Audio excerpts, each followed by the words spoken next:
Giovana, já tinha me apresentado para vocês antes, mas hoje eu estou aqui para dar a primeira aula introdutória de Química para vocês. E eu preparei um conteúdo para começar sobre o que é a Química. Eu vou explicar para vocês o que vocês estão estudando. A Química, ela estuda as transformações da matéria. Mas o que é matéria? Matéria é tudo aquilo que compõe o espaço, ou seja, esse pincel é uma matéria, esse quadro é uma matéria, esse armário aqui é uma matéria, então tudo que compõe o espaço é uma matéria. E a Química não vai só estudar as transformações, como as características, as propriedades dessa matéria, certo? Então a gente vai começar, o primeiro conteúdo de hoje vai ser as mudanças de estado físico. Vocês já devem ter ouvido falar sobre estado sólido, líquido, gasoso, mas eu vou aprofundar isso com vocês. Então vamos lá? Então vamos lá. Aqui a gente tem os três estados físicos da matéria. A gente tem o sólido, o líquido e o gasoso. Vou dar um exemplo de cada um para vocês. No sólido, a gente tem um cubo de gelo, por exemplo. No líquido, a gente tem a água. E no gasoso, a gente tem o ar, que é o oxigênio que a gente respira, certo? Agora vamos ver a transformação do sólido para o líquido, do líquido para o gasoso, ou mesmo do gasoso direto para o sólido. Quando você passa do sólido para o líquido, por exemplo, um cubo de gelo que vai ser derretido, ele vai ser submetido ao calor e vai virar água.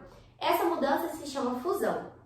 Do líquido para o gasoso, você tem uma água, você submeteu ela ao calor, ela vai evaporar. É chamado de vaporização. Quando você faz o inverso, você vai do gasoso para o líquido, você tem dois tipos, ou a liquefação ou a condensação. Eu vou explicar cada uma delas para vocês. A diferença é mínima, mas tem a diferença, certo? O que vai diferenciar as duas é a pressão. Então, olha, a liquefação, você tem uma janela e tá naquele dia muito frio. Você vê que a janela fica com aquelas gotinhas de água. É porque o vapor, ele encontrou com a janela, que é uma superfície que, querendo ou não, tem uma temperatura maior e virou gotículas de água, certo? Só que na liquefação, ele vai só ser submetido à temperatura. Então, houve essa troca de temperatura do gás que estava gelado e ele encontrou com a janela. Só que na condensação, você vai ter presente também a pressão. Então, por exemplo, a gente tem o gás da nossa casa, que é o que a gente usa para ligar ali no fogão para poder gerar o fogo, certo? Dentro desse gás, quando você, desse botijão, né? Quando você balança ele, você vê que tem um líquido dentro. Mas como que tem líquido sendo que é um gás? Aqui, olha, a gente tem uma água, porque aqui em cima a gente tem pressão. O que vai acontecer? As moléculas do estado sólido, ele está sem movimento, ele está parado, certo? Então a gente tem aqui as moléculas que constituem a matéria, elas estão paradas. Quando ela vai passar para o estado líquido, ela vai começar a ter movimento e começar a se separar. No estado gasoso, essas moléculas estão em constante movimento. E quando você pega esse gás e coloca ele num botijão desse, você vai estar pressionando ele. Quando você pressiona, as moléculas vão se unir e vai passar para o estado líquido. Só que fica uma camada aqui de gás, certo? Então a gente já viu a liquefação e a condensação. Quando você vai passar do líquido para o sólido, vai acontecer a solidificação. Por exemplo, quando você quer fazer gelo, você pega a água, leva no congelador e ela vai passar do estado líquido para o estado sólido. Só que tem mais um exemplo. Quando você vai passar direto do sólido para o gasoso, como que vai chamar isso? Vai chamar sublimação. Por exemplo, você pega um gelo e ele vai virar vapor direto, certo? Então, ou até mesmo passada do estado gasoso para o sólido. Então, esse é chamado de sublimação, tudo bem? Para a gente finalizar esse conteúdo das mudanças de estado físico, eu tenho que apresentar para vocês um gráfico de como isso acontece. É o seguinte, aqui nesse eixo aqui, a gente tem a temperatura. E nesse eixo aqui, a gente tem o tempo. Aqui, quando você tem esse comecinho aqui, a água, ela tá no estado sólido, certo? Então, ela tá a 0 graus. Vou escrever aqui para vocês, 0 graus. Só que o período que a água vai passar do sólido para o líquido, ele não vai crescer a temperatura, ele vai ter a temperatura estável. Então, olha, tá ganhando calor o sólido. Quando vai passar para o líquido, ele vai ter um período constante. Então, aqui, ó, ele vai ser sólido mais líquido, certo? Mesma temperatura. Quando ele começar, já está, ó, quando ele estiver no líquido e começar a ir para o estado gasoso, ele vai estar ganhando temperatura, aqui ele está só no líquido, certo? Quando ele vai passar para o gasoso, ele vai ficar constante. Então, líquido mais gasoso. E quando ele passar para o gasoso, terminar, né, essa mudança, ele vai evaporar e esse é o gasoso, certo? Eu esqueci de falar para vocês, mas quando está indo do sólido para o gasoso, a matéria está ganhando calor. Então, esse é um sistema endotérmico, certo? E quando estiver voltando do gasoso para o líquido para o sólido, está perdendo calor. Então, o sistema é exotérmico, certo? Então, só para retomar com vocês, aqui ele está ganhando calor, está no sólido, ficou constante, então não muda a temperatura, sólido mais líquido. Quando ele começa a ganhar calor de novo, vai ficar só líquido. Começou a transformação para passar para o gasoso, ficou estável e depois evaporou, certo? Bom, esse primeiro exercício, ele quer saber qual das substâncias a gente encontra a 50 graus no estado líquido. A gente tem que analisar, o PF é o ponto de fusão e o PE é o ponto de ebulição. O cloro, ambos estão negativos, então a 50 graus a gente não consegue encontrar no estado líquido, do mesmo jeito o flúor. Já o bromo, a gente percebe que o ponto de fusão é menos 7, aproximadamente, e o ponto de ebulição 58, ou seja, a gente consegue encontrar no estado líquido. O mercúrio também. Já o iodo, a 113 graus que ele vai sofrer a fusão, a gente quer a 50 graus o líquido.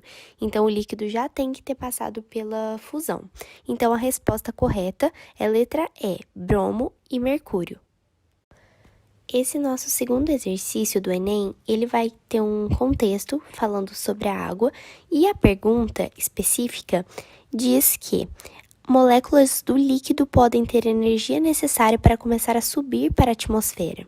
E quer saber qual é essa transformação? É bem simples. Se a gente tem o líquido passando para o gasoso, a resposta é letra C, evaporação. Vocês já estão com conteúdo de mudança de estado físico fixado, depois que já fizeram os exercícios, eu vou para o último tópico da matéria da aula de hoje, que são tipos de substâncias. Mas para vocês entenderem o que são substâncias, eu tenho que explicar o seguinte. Vou dar um exemplo do pincel. Toda matéria, que eu já expliquei para vocês que é tudo que compõe o espaço, ela é formada por átomos, que são pequenas partículas que não são divisíveis. Então, ela é a menor parte da matéria. Então, esse pincel ele é formado por átomos, e esses átomos estão em constante movimento. Só que a gente vai ter uma aula separada de átomos. E por enquanto eu vou fazer só por cima para vocês poderem entender os tipos de substância. Então, eu vou escrever aqui para vocês. Ó. A gente tem os átomos. Esses átomos, quando unidos, eles formam moléculas. Então, unidos, eles formam moléculas. Essas moléculas representam substâncias. E a substância é uma matéria. Por quê? Porque compõe o espaço. Então, ó, essas moléculas representam substâncias que compõem o espaço, portanto, são matérias. E agora que vocês já sabem o que são os átomos, mas vocês não aprofundaram ainda, estudaram a estrutura, mas a gente vai ter uma aula. Eu vou explicar para vocês os tipos de substância. As substâncias, elas podem ser simples ou compostas. Como que a gente vai saber se ela é simples ou composta? A substância simples é aquela formada por um tipo de átomo. Por exemplo, nitrogênio. O nitrogênio é formado só por um tipo de átomo. Oxigênio, mesma coisa. A composta não, ela vai ter diversos tipos de átomos unidos. Por exemplo, a glicose, C6H12O6. Ela tem o carbono, o hidrogênio e o oxigênio. Mesma coisa a água, H2O. A gente tem o hidrogênio e o oxigênio, portanto, ela é composta. Além dessa classificação, a substância ela pode ser pura ou impura. A pura é aquela que vai ter moléculas iguais, certo? Por exemplo, eu tenho um copo com glicose. Então, vai ser eu tenho um copinho aqui, e esse copinho ele é composto por glicose, só glicose. Então, ela é pura. Por quê? Porque a natureza, pura é sempre a natureza. Por exemplo, eu tenho um copo de água.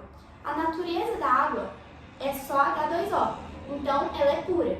Agora, a impura, ela vai ser a mistura. Quando eu misturar, por exemplo, a glicose com a água. Ela deixou de ser natural, ela está modificada. E é essa impura que vai importar para a gente na química, porque a gente vai estudar as transformações. Então, para a gente, não importa se ela vai ser simples, composta, pura. O que importa para a gente é a mistura, porque a gente vai estar estudando as transformações da substância, certo? Bom, pessoal, por fim, eu falei para vocês que a substância poderia ser pura ou impura. E a gente vai ver impura, que é a mistura. A mistura, ela pode ser de duas formas, ou homogênea ou heterogênea. A homogênea, quando você pega um copinho, coloca água e coloca sal e mistura, quando você olhar, você vai ver um todo. Aquele todo, você não está vendo que tem água e sal, você está vendo uma mistura. E essa mistura é homogênea. Agora, quando você pega água e coloca óleo, os dois não se misturam. Então, você vai ver tanto a água quanto o óleo. E como você está conseguindo ver mais de uma fase, você vai ter uma mistura heterogênea. Só que para definir se ela é homogênea, heterogênea, a gente vai ter duas coisas principais. A gente vai ter que analisar a fase e os componentes. Para vocês entenderem isso, eu vou fazer por exemplo. A gente tem um copo, como eu já tinha falado, de água e sal. Quantos componentes a gente tem nesse copo? 2, que são diferentes. Agora, quantas fases a gente tem? Uma fase, porque você misturou e aquilo lá você não consegue ver a diferença, você vê um todo, como eu já tinha falado. Portanto, a substância é impura e é uma mistura, certo? De cá, a gente tem um copinho e a gente tem gelo, água. Aí eu inventei umas substâncias aqui, eu coloquei um triângulo, uma estrela e uma bolinha. Quantos componentes diferentes a gente tem? 4. Aí vocês vão me perguntar por que não 5? Porque a gente tem o triângulo, a gente tem o gelo, a gente tem a água, a gente tem a estrela e a gente tem o círculo. 1, 2, 3, 4, 5. Mas não são 5 componentes, porque a água e o gelo são a mesma coisa, só que estão em diferentes estados físicos. Portanto, a gente tem 4 componentes, temos 5 fases, porque a fase é se está no sólido, líquido. Então, se a gente tem água e gelo, fases eles vão ser diferentes. Então, a gente tem 5 fases e essa substância ela vai ser heterogênea, porque você consegue ver a diferença entre os componentes que estão aqui dentro. Tudo bem? Então é isso. Eu vou fazer mais um exercício com vocês agora, mas depois desse exercício eu já vou me despedindo. Obrigada a vocês que assistiram a aula. Deixem comentários aí, sugestões se vocês acham que tem que melhorar alguma coisa. Curte o vídeo pra gente saber que vocês estão gostando, compartilhem. E é isso. Obrigada! Bom, esse exercício sobre misturas agora, nós vamos ter que dizer o número de fases que tem em cada copo. O primeiro copo, que é o primeiro sistema, ele tem 3 fases. Por quê? Porque a gente tem o óleo, a água líquida e o gelo. Na segunda, quer saber quantas fases tem a água gaseificada e o gelo. Tem que pensar, por quê? São 3 fases, mas aí vocês vão me perguntar por quê. Porque a gente tem a água líquida, a gente tem o gás e a gente tem o gelo. Então, são 3 fases. E o último é um pouquinho mais complicado, a gente tem 6 fases. Por quê? Porque é óleo, gelo, solução de água e sal. Então, a água salgada tem água e sal. E o granito, ele é composto por quartzo, feldspato e mica, que são 3 substâncias que compõem o granito. Então, essa questão exigiu um pouquinho mais de conhecimento, mas a resposta é a letra E, 3, 3 e 6.